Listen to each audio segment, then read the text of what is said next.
Hello, everyone. Do we? Can we unmute them, or they can unmute themselves? You can unmute yourself at this point if you have any questions. You can ask. Oh, here we go.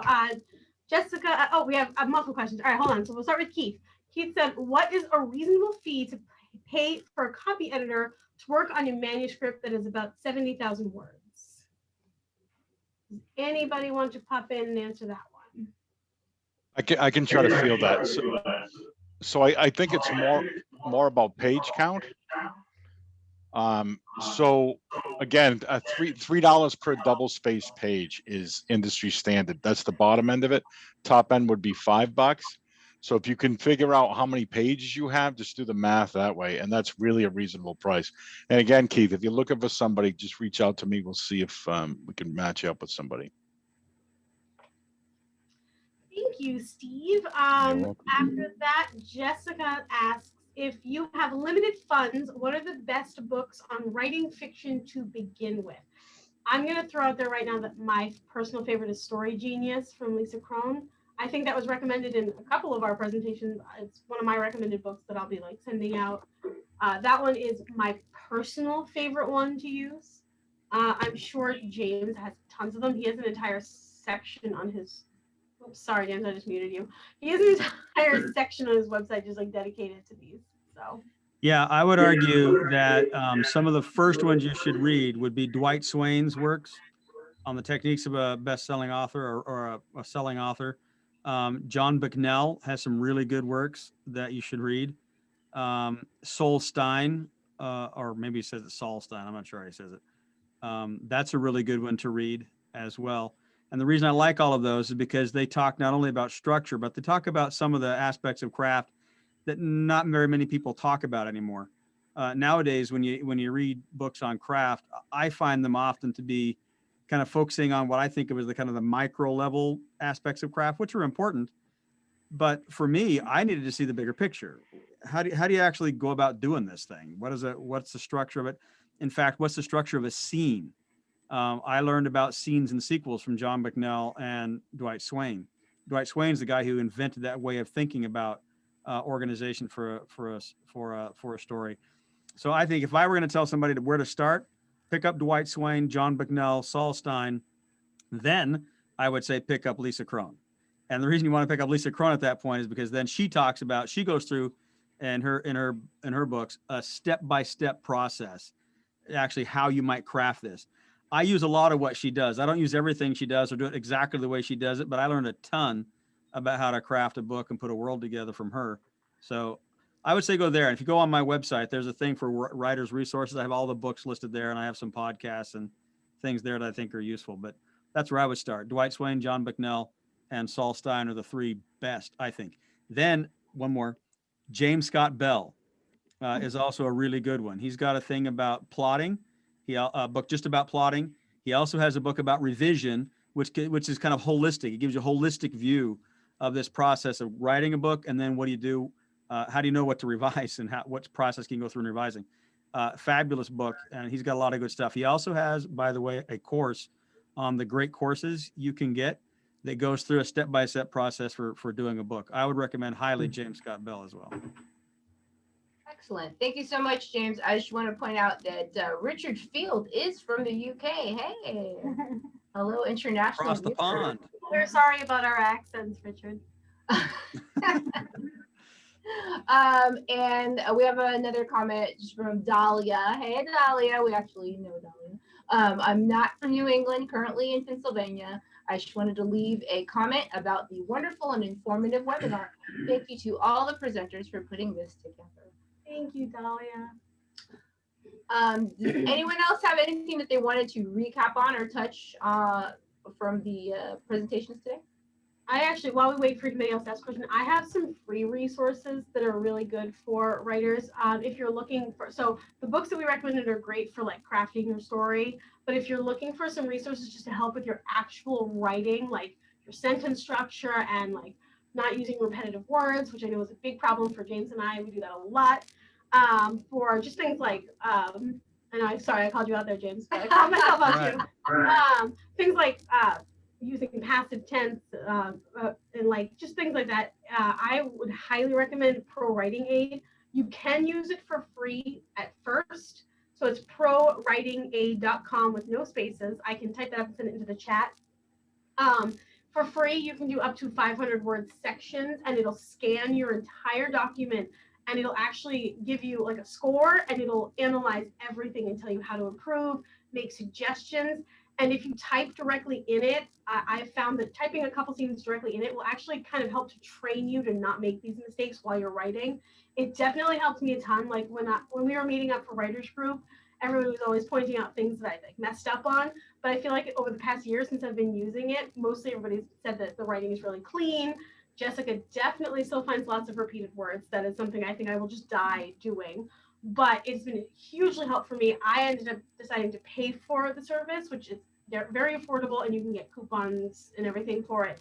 But that is a great resource just to help with your actual writing skills. And another resource is actually just, at least for me, is Twitter.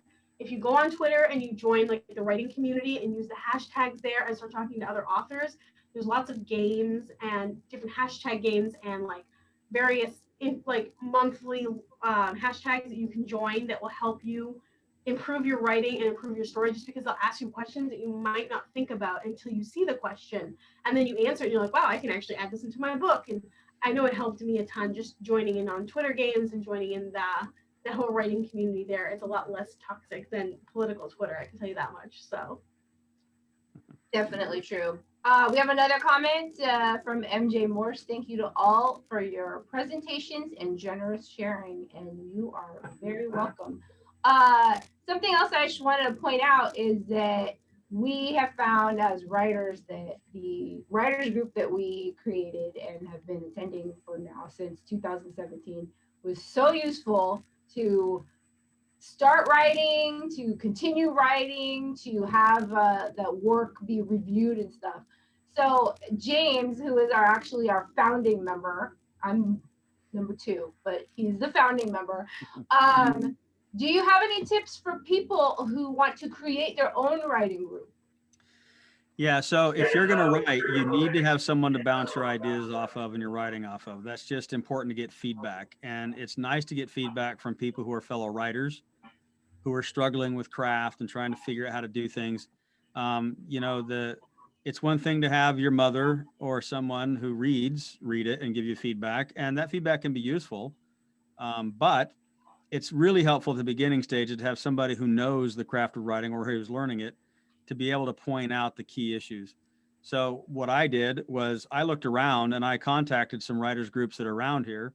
One of them met, 50 miles from my house, and it wasn't likely I was going to ever get there. The other one met while I was at work. And so I couldn't go because I had to work. And so what I did was I contacted the local library and I asked them, would you help me set up a writers group? Or do you have anybody? Do you know any writers out there? And they basically said, we know writers, but we don't really have a writers group. But if you want to start one, we'll host it for you, and we'll advertise it for you.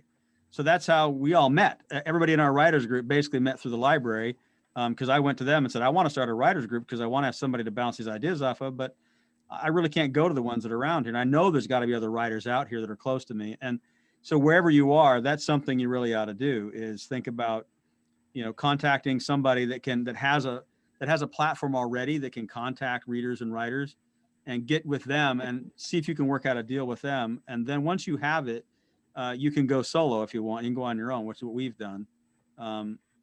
So that's what I would say, is find a library or a bookstore, someplace that knows writers and readers and that has a platform where you can advertise on, and see if they'll just advertise for you. If they won't host you, do something like that. Right. Yeah, I will definitely say that having the writers group has been huge for me. It made an incredible difference in my writing.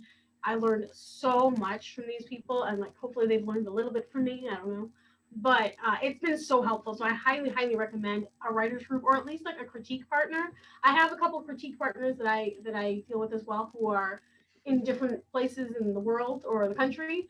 And if you can't do an in-person writing group, I highly recommend going on social media, Facebook and Twitter, maybe even Instagram. I'm not sure how that works because it's mostly photos, but you can reach out and be like, hey, is anybody interested in doing like a monthly Zoom chat. And that's what we do right now because, you know, we're in a plague. We can't go out and meet up in the library like we usually do.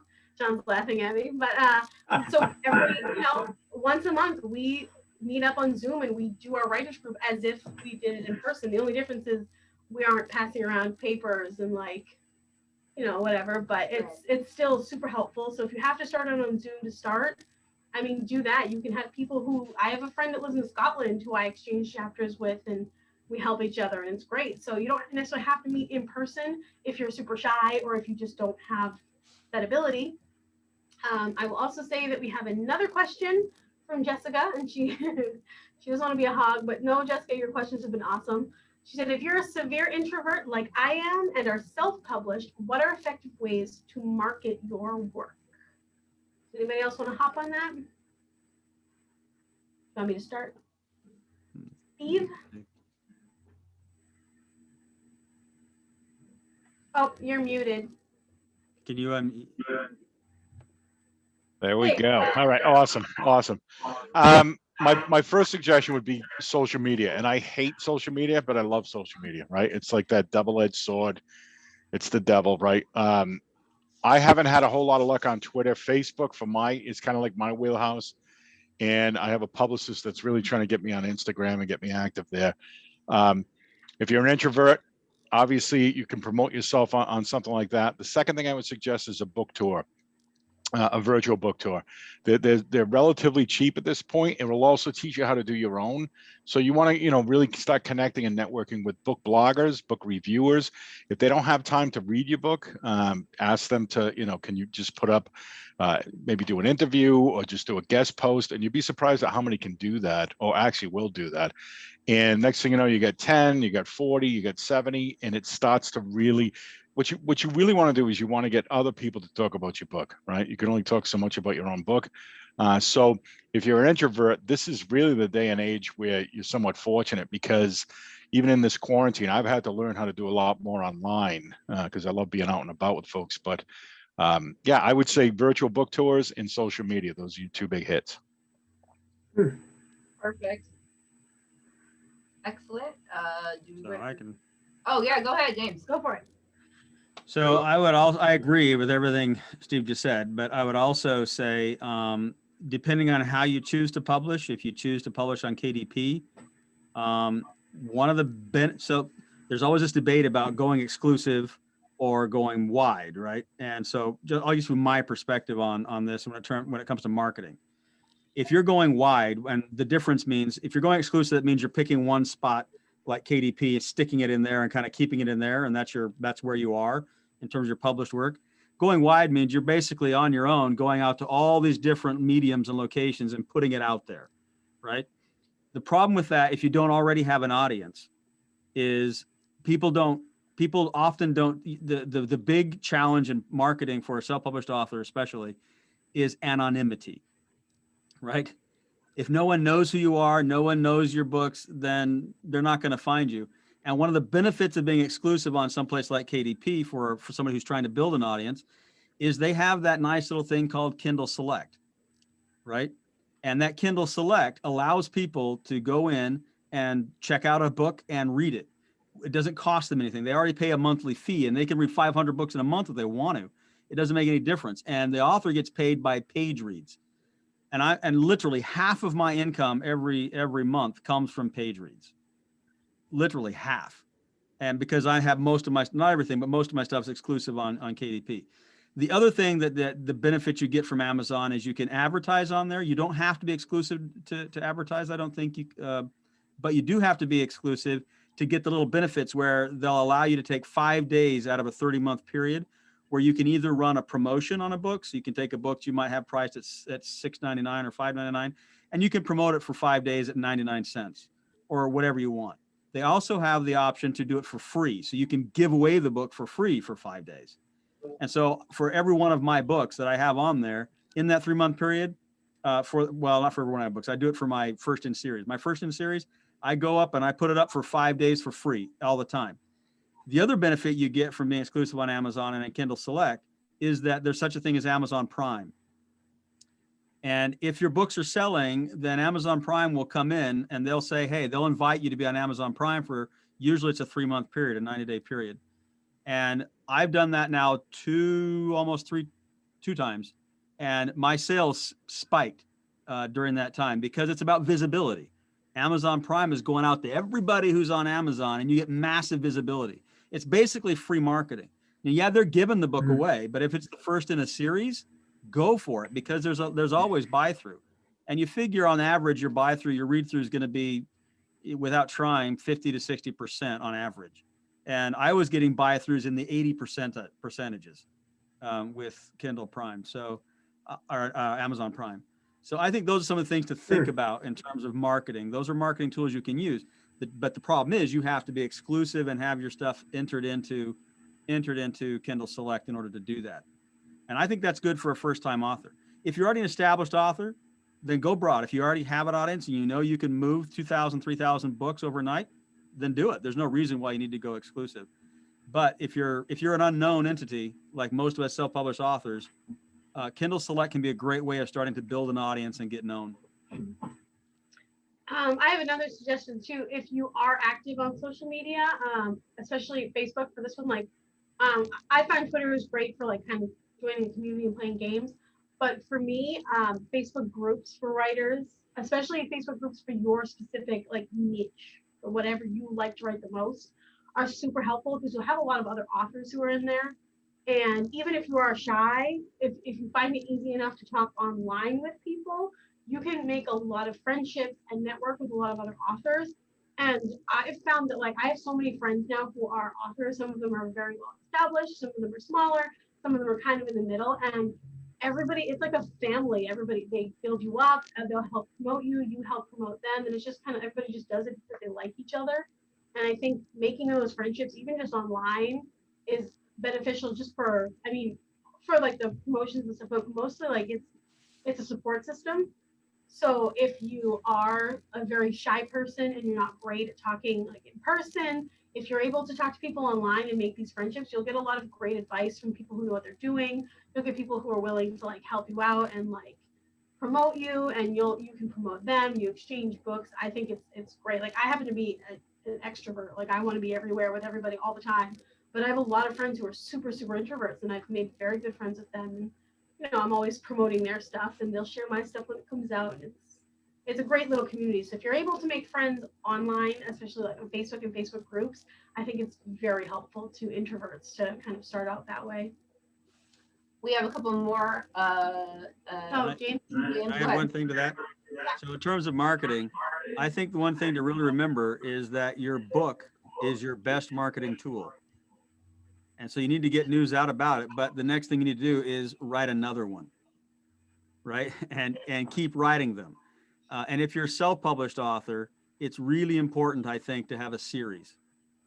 The problem is that standalones very often, they're the binge readers out there are often series readers, and they're the ones you need to get a hold of. And people are more likely to pick up a first book if they know there's a second, third, and fourth book where they can stay in the world and enjoy it. So if they like the first book, you're going to get that buy through for it. So I would argue if you're a self-published author and as a marketing tool, you should be consistently publishing. You want to put out, you don't want to put it out too fast. You want to make sure it's high quality, but you do want to put out as many books as you can that are high quality as fast as you can, and preferably in a series, because series actually sell better. My Archer of the Heathland series is my moneymaker.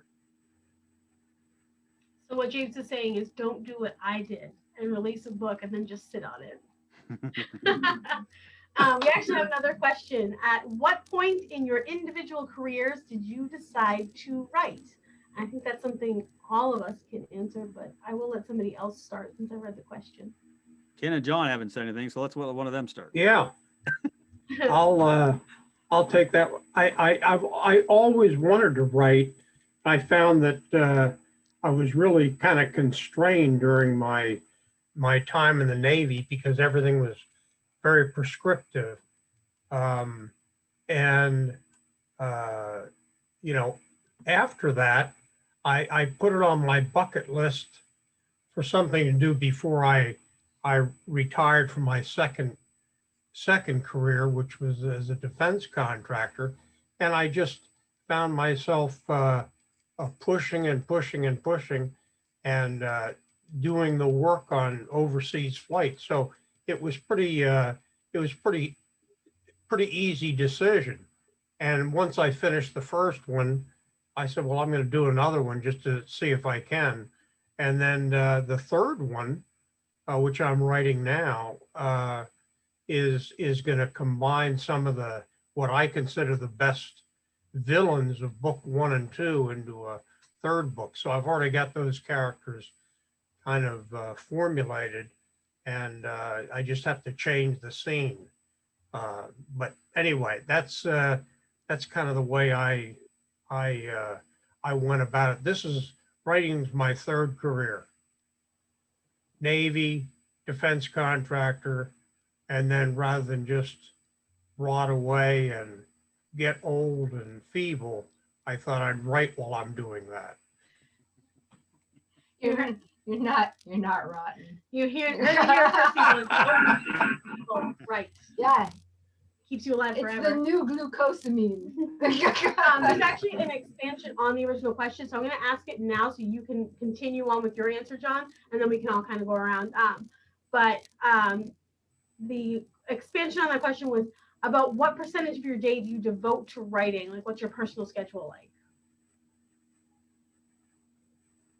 Yeah, that's a good one. Who do you want to answer that, Katie? That's just an Everyone. extension on the first question, so everybody. So you can start and then Okay. we'll move on to somebody else. So my first book I wrote from 6 to 8 every morning, 2 hours a day. And then when I was on flights, rather than just get drunk and pass out, I would write for 12 or 13 hours. So I just used the free time, but I like the 2 hours every morning. That's how it worked. All right. All right, Ken, when did you start writing, and how is your process? How much do you write in a day when you're working on a book? Yeah, I'll go in reverse order, but I'll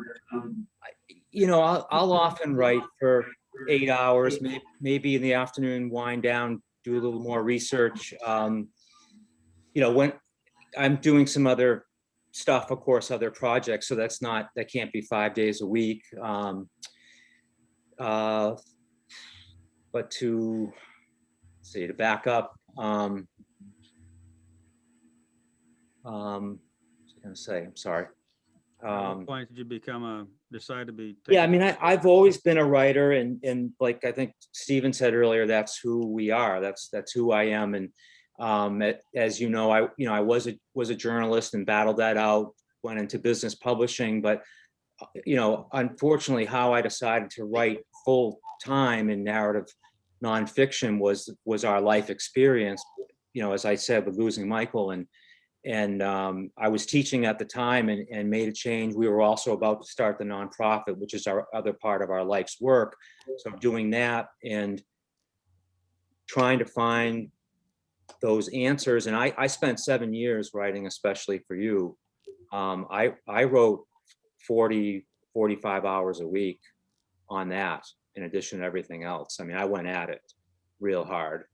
And that's, it was part of my healing, actually, and I needed to do it for that. But like I said, I wanted to bring it out in hopes that it would make a difference for however many number of people. Along the way, I did a side project, which I wrote the story of the Pan Mass Challenge because I came across the inspirational story of the founder, et cetera. And I was like, why hasn't there been a book on this? That was an imperfect start. I learned a ton, made mistakes with self-publishing, with Create Space, should have gone through more vetting, but I started building a platform, had a load of fun doing it. My wife and I did the PMC 2 summers in a row. It was great. So after that, I got back to the main book, so that's where I came from. Thank you. Steve? Do you want me to reread this question, Steve, or do you have it? You're You're so you're muted. muted, Steve. Steve, you're muted.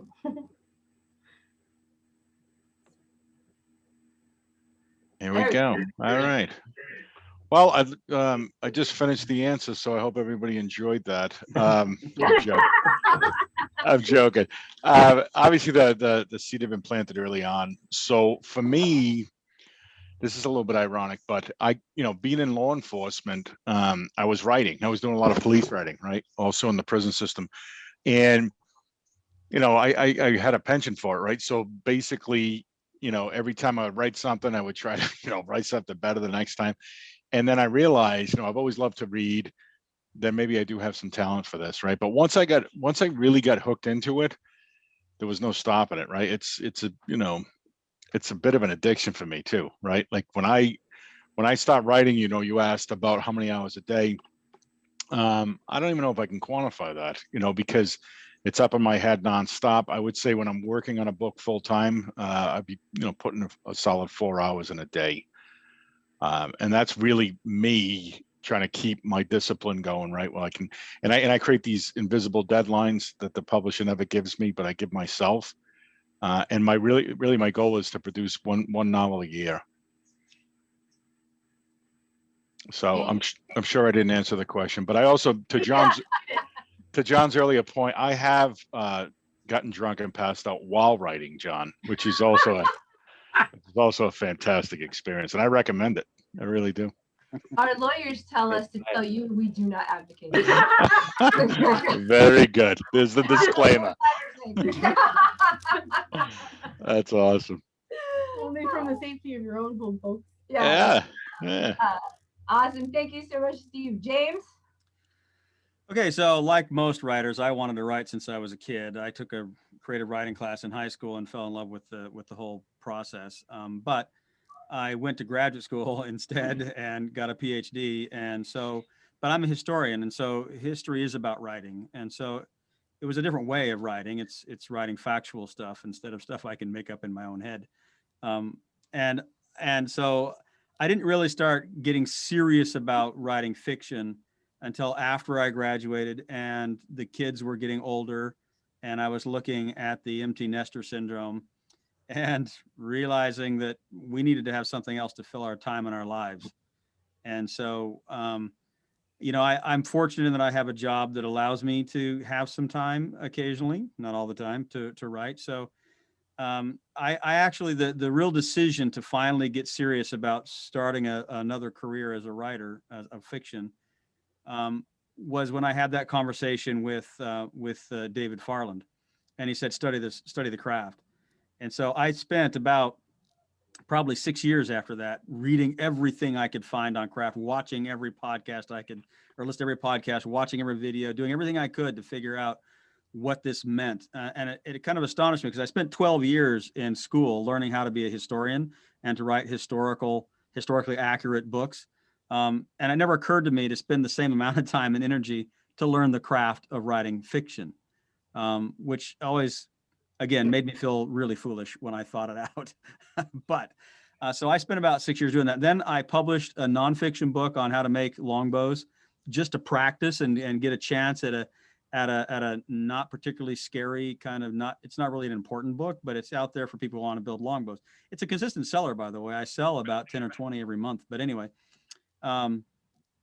that was to teach me the self-publishing process and try and learn how the mindset, learn the business side, learn how to do it, and to see if I wanted to, because I wasn't sure. And so then after I did that and it was okay, I decided to bite the bullet and go for do some self-publishing stuff. But here was my criteria. I wouldn't do it until I was consistently getting positive rejections from publishers. And so when I started getting rejections from publishers where they were saying, we love the book, it's well written, we love the characters, but it's not for us. And I consistently began getting those for everything I was submitting. Then I said, now I'm at a kind of a pre-professional publishing level. I'm up to where I can actually self-publish. So I spent several years just sending out letters and piling up the rejections. And when I started getting them back, where I had, a press write me about one of my books, they hung on to it for a year. And I thought, well, they've already rejected, they're going to ignore me and not do anything. Then I got a big, long letter from them explaining why they hadn't accepted it, that it had gone all the way up to upper editorial boards, and they loved the story. They were trying to figure out how can we market this, and ultimately they rejected it because they couldn't market it from their platform. And so once I started getting those back, then I said, now I'm ready. And so then I started doing it. So I think that's an important decision, because I know a lot of authors who are more anxious to get the book out than they are to arrive at a professional level. The other thing I did to do that was I started sending out books or sending out short stories to the Writers of the Future contest. And again, I said, I'm not going to start publishing until I can consistently get on the honorable mention list for everything I submit. I didn't win anything, but I got honorable mentions for every story I submitted. Right. And so that shows you that, again, there are issues that people saw or they didn't, whatever, they didn't like the particular story or whatever. But once I started getting this consistent feedback that was positive from people who were in the know, I decided that then it was okay to do it. But I think that's a really important thing. You've got to earn the stripes, as it were. And I think that means study the craft and wait to publish until you're ready to do it. Don't dive in just because you want to see your name in print. That's not a good reason to publish. So percentage of time, I have no idea. It's like Steve said, it's going on all the time. And I'm also I'm the kind of guy who has multiple projects going on at one time. I'm finishing up a science fiction series. I'm starting already writing a new fantasy series, a 4-book fantasy series I've got roughly planned out. At the same time as that, I'm doing my academic research. And so I'm actually preparing and doing the research on a book to study the pre-contact systems of exchange in the Western Hemisphere, which sounds really boring to all of you, but it's actually pretty interesting. And it covers the entire freaking hemisphere. So it's a huge project. So I'm doing that all the time. So when I finish one project, I've already got others in the docket. So I'm moving along, and that allows me to put out more than one book a year, which I think is important for a self-published author. For me, I knew, like, when I was little that I had to be a writer. Like, I knew when I was like 8, I was like, I'm going to be the next Jane Austen. I want to be like Jane Austen. I was obsessed. It was really bad. So I was always writing stories. I still have entire books that I hand wrote as a kid before I had like my own computer. And so I was writing constantly. I had a mishap in college where I lost an entire book that I had written, and it was like traumatic. So I actually stopped writing for a long time. And then I started reading a lot of like new authors to me, a lot of indie authors. And I was like, wait, this is like a thing. I could still do this. And so it was actually 2017 that I picked it back up again. I was like, you know what, I'm going to just do it. And I wrote the first 3 chapters of my book in like a week. I just like wrote and wrote and wrote. And that's when I found this writers group. And I really learned a ton. And I've managed to like really, I think, really improve my writing. The book that I started back then is actually the book I'm still working on. I lost my entire book and had to start over, rewritten it 4 or 5 times. And I'm kind of in like the last stretch of edits right now, which is exciting. But in the meantime, I started doing little short stories, and I actually wrote my novella. And my novella was actually just a story that my friend asked me to write, and I wrote it for them. And they were like, I want like a story. And so I wrote for them, and then I liked the way it came out, so I decided to self-publish it. And that was like kind of like how James said his like how to build a longbow book was his experiment. This was my experiment in self-publishing, and like I just I fell behind a little bit, and then COVID hit. I haven't really written much at all during COVID. I've been making masks in all my free time. But now that things are starting to settle down again, I've started picking it back up again. And when I first started, I mean, I would spend 10 hours at my desk just writing on the weekends, obviously, because I work during the week. But when it was the weekdays, after work, I would just turn on, like I would open up Scrivener and I would just be writing. So when I'm in the zone and writing new material, I would say at least a couple hours a day I would spend writing. But there are some days where you just don't write at all. There's some days where you're just, you can't write because you just can't think of anything. But the physical writing isn't the only part of it. I'm thinking about my stories all the time. Like when I'm laying in bed, I'm thinking about how to fix plot holes, or I'm thinking, oh, maybe I could improve this character in this way. So I think it's like an all-day process for most of us, where even if we aren't sitting and actually typing at our computers, we are constantly in our heads. No matter what we're doing, we're working on our stories in some way. I will be sitting at work and I'll just randomly text my friend, like, oh, I just got this great idea for the story. I'm going to send it to you so I remember it later. And it's just kind of a constant. So I can't really track how much time I spend. So what I'm hearing is it's some people schedule their time, and then some people write when they can or when they're moved to write, or based on what day that the project is working on. So really, if you're a writer, it's up to you. We're not going to say you should schedule it. We're not going to say you should just write when you feel like it, because it's whatever motivates you to write. Whatever's gonna. If you're a kind of person who procrastinates a lot, maybe you need to schedule that time every day to do it, because you won't get to it because you'll always be putting it off. See. I got a comment when you're done. Okay, but so that's something that happens with your writing. You got to do what works the best for you, what's going to motivate you to write the most. James? So one of the pieces of advice you'll often hear, and particularly James Scott Bell advocates this, is the way to become a consistently productive writer is to schedule how many words you're going to write in a day. He actually does it in a week, and then you can average it out over the days. And that's going to differ from everyone. I've thought about that. I actually tried it for a little while, but my problem is because I have a full-time job that sometimes takes the demand of my time where I just don't have time to write during the day. So I can't write every day on the fiction all the time. When I can, I do. I mean, over the summer when I have more free time, I can sit down and I can bang out 7,000 words in a day, and I can work from 8 o'clock in the morning till 10 o'clock at night.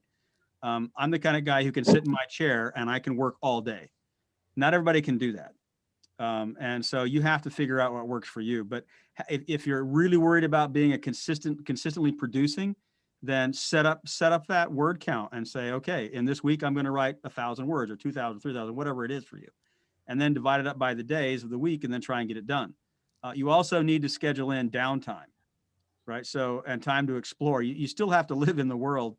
And I think some of the best writers are the ones that aren't just hiding in a cubbyhole somewhere imagining things. They're out experiencing things. They're paddling. Well, I'll take my examples. They're paddling canoes. They're learning how to make knives. They're practicing martial arts. They're going out and learning how to horseback ride, or they're extending their horizons, because that is all material for your writing mind. And so you need to experience life, I think, to be an effective writer. You need to experience sorrow and happiness and frustration and embarrassment. All the emotions we want to convey in our writing, we need to experience ourselves. So I think that's important. When I'm writing, I can write anywhere, anytime. So I have written while Jessica is driving us to the drugstore, or we're picking kids up from school. I get on an airplane, I'm writing on the airplane. So if I don't have to be watching the road to drive, I'm writing, or I'm thinking about it if I'm driving. I even have a dictaphone kind of thing in my car that I charge. And if I'm driving and all of a sudden I get an idea or I hear something on the news that kicks with me, I record it so that I can have it to hang on to later. So for me, writing is all the time. There's no time when I'm not writing. Either I'm imagining the story and thinking about it, or I'm physically writing it, or I'm researching something, or I'm world building. It never stops. I'll give you an example. So one day I was out in the woods shooting bows with my kids, because I like to shoot bows. And Sydney was walking, my son Sydney was walking through the woods, and we had played this game where we would take low poundage bows with pads on them and shoot arrows at each other, to have those little war games out there, which, by the way, it's not a good idea. You probably shouldn't do it. But we also wore safety gear, so we weren't being totally irresponsible. But anyway, that actually was very helpful when it came time to write my Arch of the Heathland series, because even though I've never been in combat, and I've never been in combat with bows and arrows for sure, I have been out playing war games with bows and arrows, and I had some basic idea of what it was kind of like to try and find a target in the woods, to try and hit the target in the woods. And so I actually have some scenes in my book that come directly from our little games we played out in the woods, where I said, okay, that's something I can do in this novel. So I just think that's important. If you're a writer, it's who you are, and it's constant, and you need to experience life. I think you've got to get out there. Think about Hemingway and how much of his experiences in life found their way into his fiction. Speaking of experiences in life and kind of playing off of Ken's story itself, when Emma Thompson wrote the Oscar award-winning adaptation of Sense and Sensibility, she had just gotten divorced from Kenneth Branagh and was in abject misery. So she just said all she could do every day was drag herself to the computer and work on the screenplay, and wrote it, and it was an Oscar award winning screenplay. And small known fact, Mr. Willoughby, the hottie in the movie, she ended up marrying him instead, and she's still been married to him now for like 20 years. I didn't know So that. write that book, write that screenplay could change your life. What I'm getting from this is divorce your partner so that you can write better. Right. I'm just kidding. You do that. It worked for me. Another great advice is like, depending on what you're writing, like I write fantasy. So obviously I'm not out there being kidnapped by elf kings or like There was that one time or trying to become like a wizard. But for me, like acting out, not like acting out, but like my way of kind of living experiences to write about them is I go hiking. And there are so many scenes in my book that are specifically written because as I was hiking in these different wooded areas, I would see something like, this is exactly what I want the place to look like. And I would take photos and I would go back and I would write about what it was like to be there. And it really helped to kind of get a scene going. In my novel that I'm working on, The Daffodil Witch, it is set in a place where daffodil fields are everywhere. And I actually found out that there's a daffodil field 30 minutes from my house, which I did not know. So I went up there and I spent 6 hours just sitting there and listening and writing down what I heard, felt, smelled, like everything. And it helped a ton. So even just going someplace that reminds you of what you're working on, like if you can't actually go out and like fight a dragon, you can go someplace and imagine it, and it helps so much. Another thing to help, just like the other side of writing with like the logistics of it, there are apps. The one that I use is called Writometer, but I think that one is not out anymore. But there are various apps, if you look up writing apps on your phone, that will actually track how much writing you do each day. It'll send you reminders to write. It'll give you little challenges or like sprints and stuff like that. So if you're a new writer and you need to figure out a way to make a writing schedule, these apps can actually help you a ton. And another great resource is Nanowrimo, I can talk, National Novel Writing Month, which is in November. There are also 2 months out of the year, I think it's April and July, where it's Camp Nanowrimo. And basically the goal is to write 50,000 words in 1 month. And it sounds impossible, but if you actually prepare for it and do your like world building and your preparation ahead of time, you sit down, it is actually surprisingly possible. I don't know how, but I've done it twice now with a lot of success. So it's it's free to do that. So if you look up Nanowrimo, that they have tons of resources. If you win Nanowrimo and actually complete your book, they give you a ton of prizes that will help you with your writing in the future, like different subscriptions and stuff like that. So I would definitely check out that as well. With that, it's 4:45. It's there 4:46. The end of our time. Did any of you authors have any last words to say before we sign off today? Yeah, I would just say that it's never too late to start. Absolutely. And I think that's it. I also just sent in the chat, I sent the link to our the website that we set up for this webinar. Everything that you guys like saw is going to be on there. We are recording this, so we will have an upload. I believe James will be uploading that onto his YouTube channel, and there'll probably be links to it on his website. Just the website that you guys use to like sign up for it and everything will be there. Yeah, James just said the handouts and everything are available on the website, and the recording will be up later today. And if any of you just want to reach out to any of us and ask questions, you can go to any of our websites to get our email addresses, or you can just email us at moonlightersinc@gmail.com.